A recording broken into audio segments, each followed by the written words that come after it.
Nah, di pos 2 ini, Dimas sama Sule ini ketemu dengan pendaki yang sudah jalan duluan dengan beberapa orangnya lah gitu kan. Diliatin aja sama Dimas ini kan.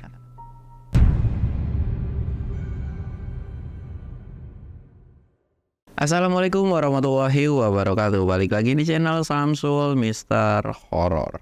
Dongeng horor gua kali ini gua bakal nyeritain tentang Gunung Kembar nih. Buat lu yang penasaran dengan gunung apa, lu wajib tonton video ini sampai habis. Dan buat lu yang mau support channel gua, jangan lupa like, comment, subscribe, dan share video gua ke banyak orang. Dan buat lu yang mau ikutan open trip, lu bisa lihat di sini. Dan buat lu yang mau lihat video vlog gua juga, lu bisa lihat di sini. Dan gak usah banyak basa-basi lagi, kita mulai ke segmen donor. Dongeng horor dimulai.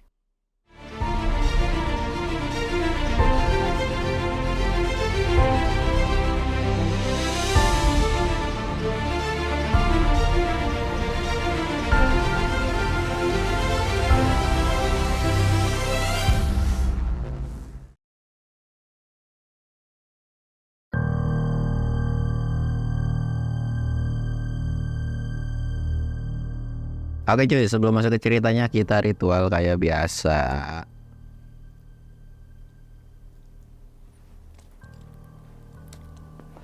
Jangan lupa ngopi biar nggak panik coy.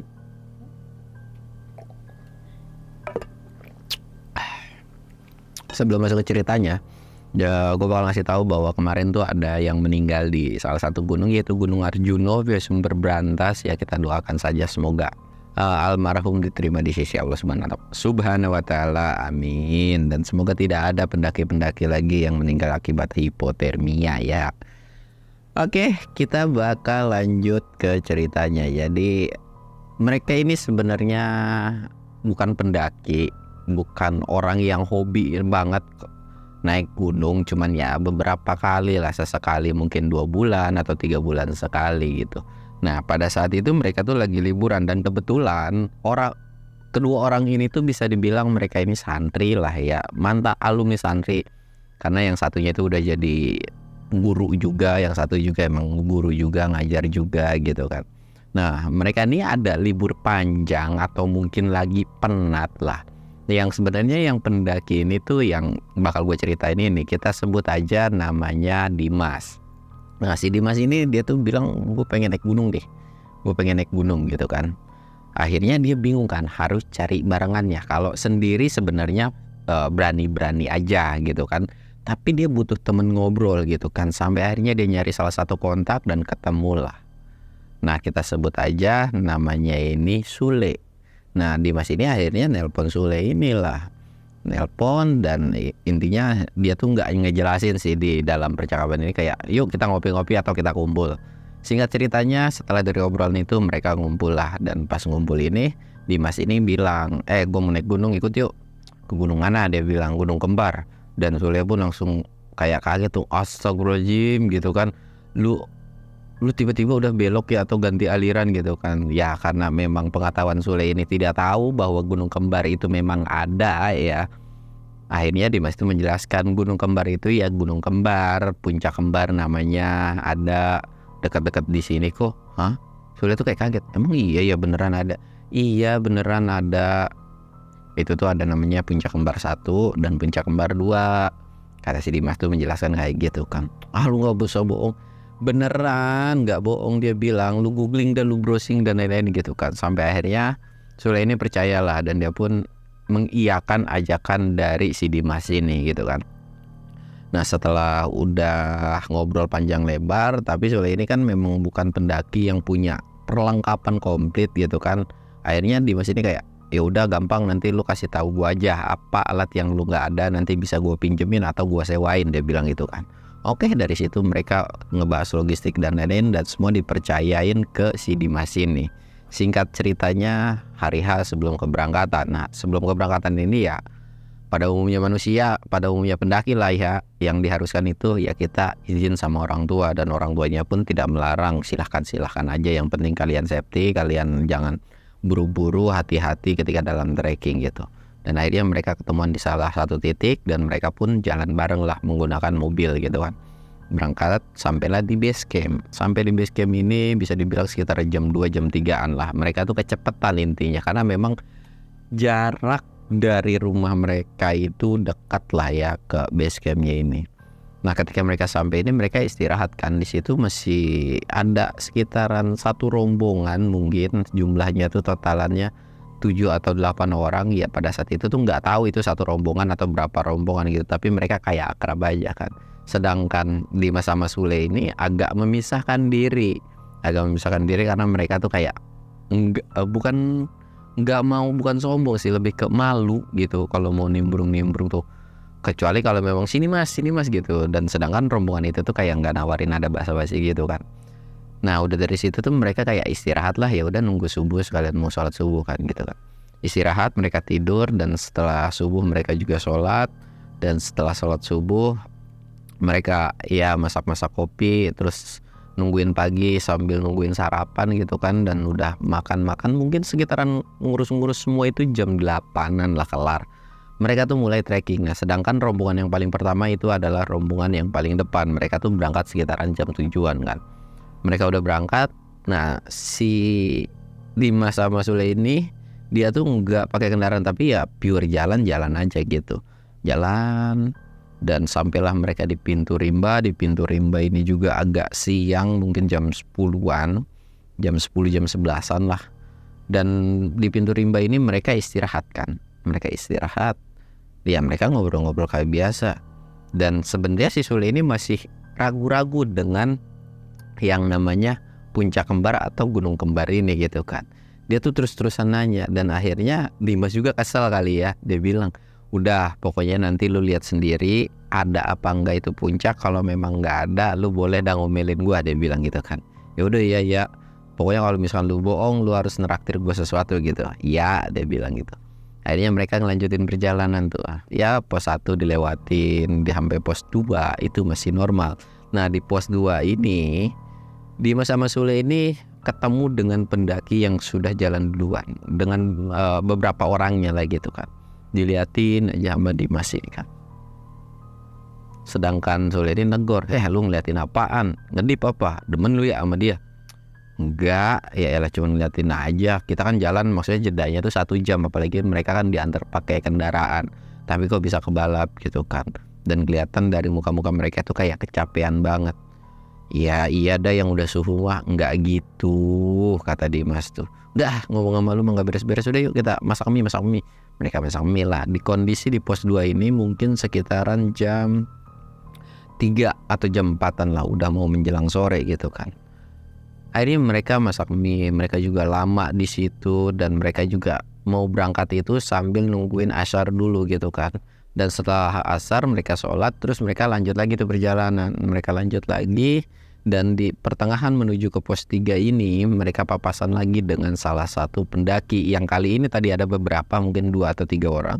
Kali ini papasannya dengan 1 orang doang, atau jaraknya tuh dekat lah sama si 1 orang ini. Dimas sama Sule ini cuman merhatiin aja. Ya sebenarnya Sule ini kayak pengen ngebalap kan, ya udah yuk jalan aja gitu. Tapi Dimas ini kayak, bentar, tungguin aja dulu, kita istirahat dulu dari sini. Istirahat di sini. Sesekali si cewek ini tuh kayak selalu merhatiin mereka berdua gitu kan. Dan cewek ini kayak ya nggak ngerasa risih juga. Akhirnya jalan lagi nih. Dan udah jalan beberapa langkah baru mereka berdua jalan lagi. Jalan lagi dan si cewek ini berhenti, mereka berdua berhenti lagi. Sule tuh sempet aneh kan, lu kenapa sih berhenti gitu kan. Dia berhenti, kita berhenti. Kasian, kata Dimas tuh, lihat dia sendirian. Ya kalau misalkan kita ngajak bareng kan gak enak juga. Jadi ya udahlah, kita pakai cara kayak gini aja nolonginnya gitu kan. Kecuali kalau misalkan dia minta tolong, nanti baru kita samperin aja. Selama ini kita biarin aja gitu kan. Mereka jalan lagi mungkin sekitaran jam 5, hampir mau setengah 6. Itu udah ngeres yang keberapa kalinya. Si cewek ini ngeres lagi sambil kayak capek banget dan kelelahan banget. Dari situ tuh dia kayak ngebuka tasnya, mengambil makanan kan. Dan gak lama si cewek ini tuh bilang, Mas sini, ini ada makanan nih. Sule kan seneng gitu kan, wah ditawarin nih, lumayan lagi makanannya enak gitu kan. Sule ini berangkat duluan, gak boleh, kita juga punya logistik. Dia sambil jalan tuh Sule, dan gak lama disusul sama dia, Mas. Duh maafin ya kak, ini temen saya begini-begini. Iya gak apa-apa kok, Dan si cewek ini mendadak bilang makasih dong, makasih mas ya udah nungguin saya dan udah ngawasin saya juga. Dari situ tuh kayak Sule tuh kayak aneh kan ngawasin gini. Dan cewek ini bilang, saya tahu kok kayaknya tujuan kalian tuh nungguin saya gitu kan, karena saya rombongan paling belakang dari yang depan gitu. Dan Dimas pun cuman senyum kayak iya deh gitu dalam hatinya gitu kan. Nah dari situ tuh Dimas tuh nanya kenapa mbaknya kok bisa ditinggal gitu kan sama rombongan yang depan. Dan si cewek ini bilang bahwa dia tuh sebenarnya solo hiking. Dia tuh nggak bareng dengan rombongan yang depan, dan kenal pun itu sebatas di base camp doang. Kita tuh kayak ya udahlah kita jalan bareng. Dari situ tuh Dimas cuman geleng-geleng kepala dan salut gitu kan, karena berani lah untuk seorang cewek solo hiking gitu kan. Nah dari situ mereka ngobrol panjang, dan si cewek ini pun nggak berpatok, makanya kenapa ditinggal pun dia udah bilang udah duluan aja, orang gue mau jalan santai kok, kata si cewek itu. Dan nggak mau ngebebanin si pendaki yang depan intinya gitu kan. Dari situ akhirnya Dimas ini bilang ya udah mbaknya bareng kita aja, kelihatannya mbaknya capek juga, jadi kita jalan santai aja. Emang nggak apa-apa? Ya nggak apa-apa juga. Lagian juga saya bukan mau ngejar ke Arjunonya kok, kita cuma mau ke puncak kembar doang gitu kan. Dia mau ngasih tahu teman saya karena dia nggak percaya kalau ada puncak kembar gitu kan.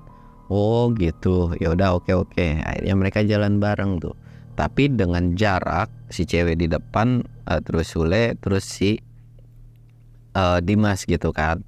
Jalan dan lambat laun sampai pos 3 itu mungkin udah agak gelap ya, jam 6-an lewat. Jam 6-an lewat ini mereka istirahat kan. Mereka istirahat, sebetulnya si cewek ini mau lanjut jalan, dan tapi Dimas ini bilang kalau mau duluan silahkan, tapi saya mau sholat dulu. Gara-gara udah bilang mau sholat gitu, ya udah deh saya juga nungguin. Dan akhirnya si cewek itu pun ngikut sholat bareng gitu kan, berjamaah sholat bareng. Dan setelah sholat bareng mereka lanjut lagi jalan.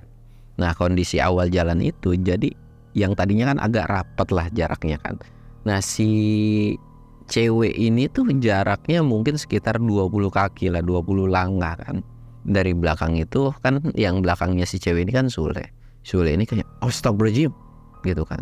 Si cewek ini sempat nengok, tak, dan dia langsung pingsan. Dan gak lama Dimas langsung lari dong, dan langsung nepuk pundak si Sule. Lu lagi ngagetin anak orang.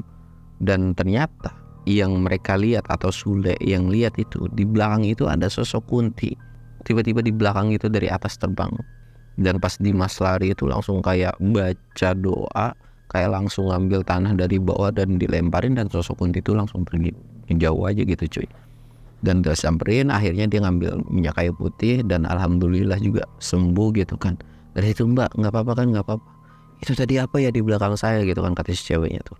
Ya udah nggak usah dibahas lah, udah yuk kita jalan lagi lah mereka. Dan pas lagi jalan ini mereka jaraknya masih tetap sama cuy, enggak yang rapat-rapatan atau kayak ngebuat panik. Karena kalau menurut Dimas sendiri, ya kalau memang ada kejadian seperti itu, ya sudah nggak apa-apa, kita nggak perlu terlalu berlebihan, nggak terlalu perlu yang gimana-gimana gitu kan.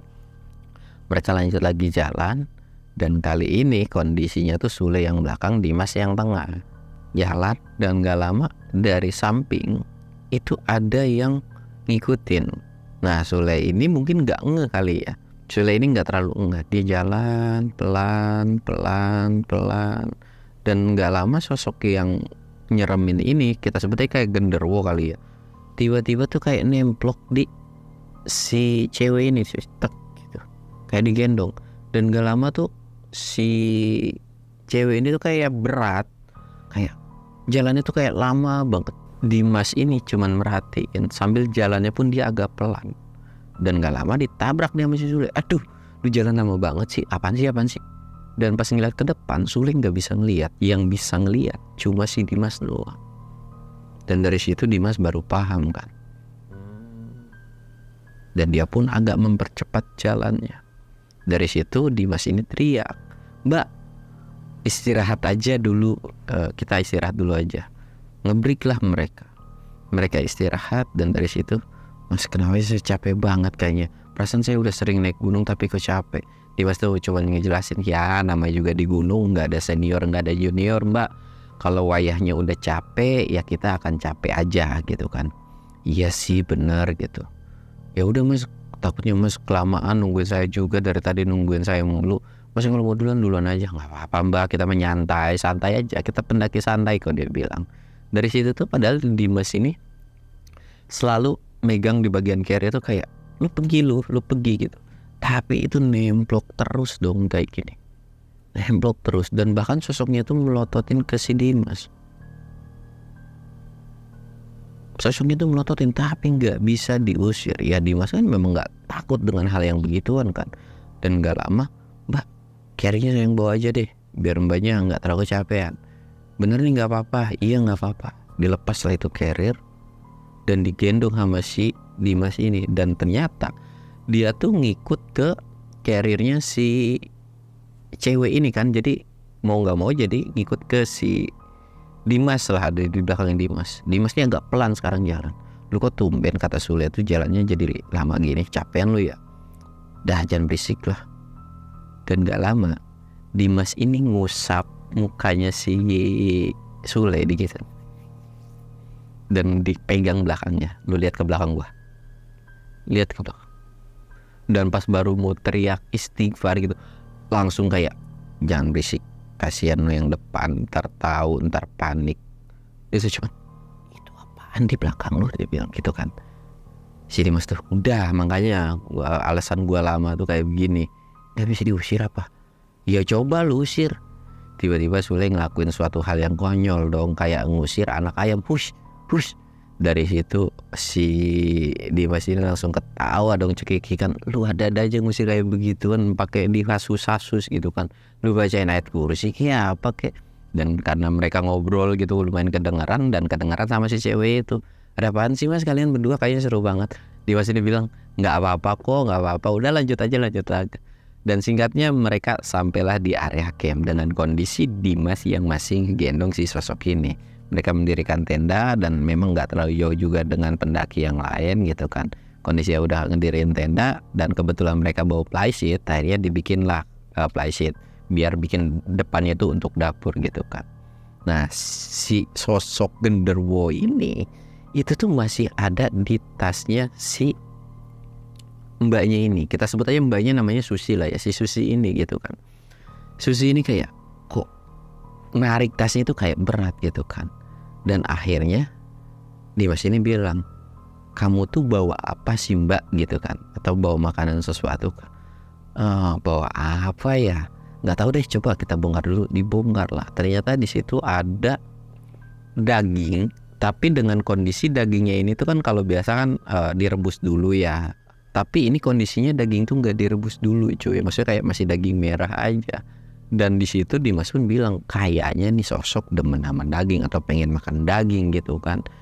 Dan dari situ tuh ini Demit pengen makan daging, lu kasihin gitu no, gue bakal minta deh sama si Susi gitu kan. Ya lu aja dah, lu aja, gue nggak berani. Ya elah, cuman nganterin lu, lempar ntar juga ngikut. Dari situ entah apa yang dilakuin sama Dimas, dia cuman ngambil, mbak aku boleh minta dagingnya dikit nggak? Ya udah silakan ambil. Diambil sedikit, terus dibacain sesuatu dan dikasihin ke Sule. Ini lu bawa kemana kayak, lu lempar tapi jangan ke tenda orang, kasihan. Ya udah dilempar lah, teng. Dan akhirnya setelah dilempar itu ya memang sosok genderuwo itu tiba-tiba hilang kan. Set, nggak ada aja, pergi. Dan dari situ nanya kan, emang apaan sih mas? Udah nggak apa-apa, aku nggak apa-apa, dan nggak usah kesugis apapun. Dari situ akhirnya mereka masak-masak. Dan sempat ada beberapa rombongan yang lain pun nyamperin, oh udah sampai juga Mbak Susi gitu kan. Iya maaf ya kelamaan gini-gini. Ya tahu gitu mbak, kalau memang lagi kecapean tadi kita barengin aja. Mbaknya kirain memang sukanya kayak gitu. Nggak apa-apa kok, alhamdulillah kita saya udah ditolongin juga sama si masnya ini. Oh ya udah kalau ada apa-apa kabarin aja. Dan akhirnya mereka ngobrol-ngobrol gitu kan. Itu tuh ngobrol-ngobrol mungkin sekitaran jam 9 atau jam 10-an lah. Nah untuk di area spot sendiri atau di area campnya sendiri, ada satu ciri khas menurut gue ya, mungkin di gunung lain juga sama kali ya. Di situ tuh kalau anginnya kenceng, itu suara pohon tuh berisik banget cuy, bener-bener berisik banget. Karena di situ kan ada pohon pinus ya, banyak pohon pinus. Jadi suaranya tuh kayak, suara anginnya tuh kayak berisik, kayak kenceng banget. Padahal ya normal biasa. Dari situ tuh kayak, ini anginnya kok kenceng banget kata Sule kan. Enggak, itu biasa aja, lu lihat aja kita di sini aman-aman aja kan. Ya udah deh. Akhirnya mereka ngobrol panjang dan Susi ini tiba-tiba, "Mas, aku tidur duluan ya, kayaknya udah capek banget, udah ngantuk banget." "Oh ya udah silakan." Susi masuk, nutup tenda, dan mereka ngobrol berdua nih, ngobrol ngalor ngidur. Dari situ tuh si Sule ini bilang, "Kok bisa ya gue tadi nggak bisa ngelihat?" "Ya kagak tahu kali, lu udah nggak jarang aja kali, makanya nggak bisa ngelihat gitu kan." "Ah mana ada," dia bilang, "lu bisa ngelihat, gue bisa nggak bisa ngelihat gitu kan. Biasa juga lu ngelihat, gue ngelihat," dia bilang gitu. "Ya udah biarin lah, lu pengen banget sih ngeliat kayak begituan. Udah kita menyantai, nikmatin malam gitu kan." "Iya sih, dingin nggak?" "Ya lumayan dingin." "Ya terus gimana?" "Ya udah yuk kita keliling-keliling," dia bilang. "Ngapain keliling-keliling malaman?" "Ya nggak apa-apa, kita keliling aja, nikmatin suasana malam." Akhirnya mereka keliling lah tuh berdua, keliling. Ternyata memang tenda beberapa tuh udah pada tidur lah, udah pada lelap. Kita keliling-keliling, ketemulah sama salah satu batu yang agak gede juga. Mereka tuh duduk. "Gimana, seneng gak lu naik gunung?" "Seneng sih, enak, cuman gua nggak tahu nih besoknya melihat pemandangan atau view-nya, semoga tidak ada badai dan hujan gitu kan." "Enggak lah, ini musim kemarau kok, nggak mungkin ada namanya hujan gitu kan." Mereka ngobrol-ngobrol, dan gak lama si ini kan celangak-celinguk nih, matanya nggak bisa kemana-mana, jerawatan, nyenterin kiri kanan. Ditegur sama si Dimas ini, "Lu ngapain sih nyenterin kiri kanan?" "Ya nggak apa-apa, penasaran aja." Dan tiba-tiba langsung berhenti. "Dim, Dim, itu apaan Dim?" Dimas tuh langsung nengok. "Astagfirullahaladzim, itu apaan ya, gede banget gitu kan." Jadi sosoknya itu mungkin setinggi 3 manusia lah, lumayan tinggi. Dan itu tuh sama perawakannya kayak genderuwo yang tadi, cuman ini agak gede aja gitu kan. Dan itu dekat sama tendanya si Susi ini, atau tenda mereka juga kan. "Itu kok dekat tenda kita ya?" Dan tangannya kayak mau masuk ke dalam gitu kan. Dari situ tuh, "Yaudah yuk kita deketin." Dewas ini bilang, "Lu ngapain?" Sosok itu cuek, dan gak lama ngambil kayak batu kerikil kecil, dilempar, kena palanya, dan nengok. "Lu mau ngapain? Itu ada orang lagi istirahat. Jangan sekali-sekali lu ganggu." Dan sosok itu cuman melotot dengan mata yang merah gitu. Dia masih cuman bilang, "Gak usah pakai pelatat-pelotot." Sule itu cuman di belakang kayak agak sedikit ketakutan gitu kan. "Udah apa jangan lu tantangin, kalau memang lu usir aja, nggak usah lu ajakin ngobrol, udah selalu pergi aja. Udah biarin aja tuman," dia bilang gitu kan. "Udah lu nggak usah gangguin temen gua, lu pergi aja." Dan sosok itu bilang, "Gua seneng dengan cewek ini, dengan gadis ini, dan bakal gue jadiin istri." Dari situ tuh Dimas, enak aja lu, cewek cakep lu pilih-pilih juga lu ya. Nggak ada, pergi lu. Sosok ini kayak kesel, dan kayak tangannya tuh mau ngambil si Dimas ini. Cuman Dimas tuh cuma ngepisin doang. "Apaan nih tangan kayak begini kan gitu, mentang-mentang lu gede dikira gue takut kali ya. Pergi." Dimas itu baca doa, terus ngambil beberapa kerikil dan dilemparin. Dan sosok itu langsung kayak ngibrit, kabur. Dan itu tuh tanahnya tuh kayak ngegetar. Itu kayak kedengeran banget lah, debuk, gedebuk. Dan gak lama Susi itu keluar. "Itu suara apaan ya?" Dimas itu cuma bilang, bukan apa-apa, itu suara angin kali." Enggak, itu kok getar-getar, tanahnya gempa ya atau gimana?" "Enggak, seriusan, orang kita dari tadi di sini kok, di luar, dan kalian kayaknya ngobrol." Enggak apa-apa." "Yaudah yuk, masuk lagi. Aku mau pipis dulu," dia bilang. "Oh ya udah, mau diantar enggak?" gitu kan. "Boleh deh," katanya, diantar lah. Setelah pipis, diantar dan balik lagi. Cuman Susi ini sebelum balik, dia tuh kayak nengok ke belakang. Dia tuh kayak ngelihat ada yang ngawasin Susi pada saat itu gitu kan. "Lihat apaan kamu ke belakang?" Enggak deh, enggak." Masuklah mereka. Dan si Dimas Sule ini juga masuk mau istirahat, dan kondisi pada saat itu udah jam 12 lewat kan. Mereka istirahat, dan pada saat itu Sule ini belum bisa tidur nih. "Tim, jangan tidur dulu, gue belum bisa tidur nih. Gue belum bisa tidur," gitu kan. "Tungguin dulu apa?" "Tungguin gitu, barengan tidurnya." Dimas ini, "Ya elah, mana bisa sih, orang mata gue udah 5 watt banget nih, udah sayup-sayup, udah ngantuk banget intinya gitu kan." "Udahlah, lu ngapain kek, lu baca Quran kek, ngafalin kek, atau apa kek," kata si Dimas tuh. "Ya udah deh, iya." Dari situ tuh si Sule ini sholawatan, dan pas lagi sholawatan baru pertengahan itu, di luar itu kayak ada suara langkah kaki. Pada saat itu Sule masih masa bodoh, karena mungkin pendaki lain gitu yang mau pipis gitu kan. Dan gak lama, makin lama ngedeketin lah tenda mereka. Dan pas lagi ngedeketin itu, tendanya tuh pertama kayak ditoel, kayak gini, kan agak goyang. Sule itu kayak nengok kan, apaan sih ini orang gitu kan. Dan gak lama ditoel lagi 2 kali gitu kan, apaan sih. Sampai akhirnya kayak 5 kali digini-giniin terus. Dan itu tuh kayak Sule kan kesel, tim tuh di luar ada orang resi nih goyak-goyak tenda kita. Dia masih cuman melek, udah biarin aja, itu bukan manusia gitu kata si Dimas. Yang bener lu, serah lu dah mau percaya iya syukur, enggak ya bodo amat. Dia tuh kayak ngebalik nih ke sisi gitu kan, yang tadi ya tidurnya begini tiba-tiba ngebalik. Dia keluar, dan karena Sule ini penasaran kan keluar, dia nengok karena di belakangnya nih ya ketutupan plastik kan, dia agak keluar dikit. Dan pas dia keluar, astagfirullahaladzim, sosok tadi do yang gede, dan sosok itu kayak melototin, dan tangannya tuh hampir mau mukul si Sule. Dan alhamdulillahnya itu keburu ada Dimas, keburu dikepisin. Terus pas sudah dikepisin gitu, lu lagi aja datang di sini, lu maunya apa sih? Dari situ tuh Sule langsung di belakangnya si Dimas tuh, dia langsung kayak ketakutan, usirin. Untung gua kagak ke gambar itu makhluk gitu kan. Kalau sampai ke gambar gua agak tahu dah. Ya kalau ke gambar lu paling pingsan, paling bebekas merah gitu kan. Lu ada aja. Dari situ sosok itu tuh kayak kesel dan marah. Kalian gak bakalan bisa pulang dari gunung ini. Ada ancaman kayak gitu dari sosok tersebut gitu kan. Dimas tuh kayak, siapa lu ngancem-ngancem gua gitu kan. Dan setelah dari ngomong kayak gitu, tiba-tiba di belakangnya tuh bukan cuma satu doang, itu ada perintilannya kayak sosok yang sama kayak genderuwo gitu. Dan itu ada jumlahnya mungkin banyak banget cuy. Sosoknya tuh merhatiin si Dimas. Beraninya keroyokan kata Dimas. Lu masuk lek, dia bilang lu masuk, kalau mau bantuin gue ya bantuin, kalau enggak ya udah lu masuk aja. Dia keluar tuh, dan sosok itu tuh kayak ngerti, paham, jadi sosok itu ngikutin. Entah tuh si Dimas ini kemana. Akhirnya dia agak menjauh dikit, dan udah jauh lah dari area camp ini. Dia tuh langsung ngomong, jadi lu semua maunya apa? Gue pengen cewek itu, kata si sosok itu. Gue pengen jadiin dia istri. Mana mau, muka lu jelek begitu, mana mau dijadiin istri. Dan kalau ngeliat lu pun takut. Dan ketika ngomong kayak gitu, sosok itu berubah jadi laki-laki ganteng banget.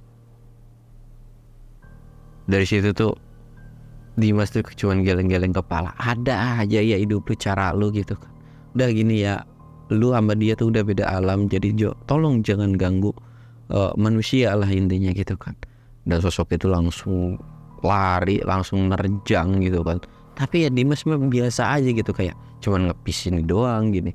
Dan sampai akhirnya ya karena kesel juga, dan bukan cuman si satu sosok itu doang cuy, tapi yang lainnya pun kayak ikut ngeroyokin. Dan mulai ya kesusahan lah si Dimas ini. Dan gak lama datang Sule. Mas lu gimana mas gitu kan. Kayak panik sambil ngomong belagapan disamperin. Lu bacain aja dah ayat kursi sebisa lu, sebanyak lu udah bilang dari situ. Dibacain ayat kursi, dan gak lama tiba-tiba karena memang udah ketumpuk nih, jadi si Dimas itu kondisinya tuh kayak ditindihin gitu dan gak bisa gerak. Entah gimana caranya, tiba-tiba kayak gimana sih kalau orang bangun gitu kan. Dan sosok itu banyak banget yang pada mental. Dan sosok ketika mental kayak gitu, rajanya ini kayak kesel kan. Rajanya kayak kesel sampai akhirnya Dimas pun kesel sama. Dia tuh ngeluarin tasbih, baca doa sesuatu, dan langsung lemparin tasbih. Pus.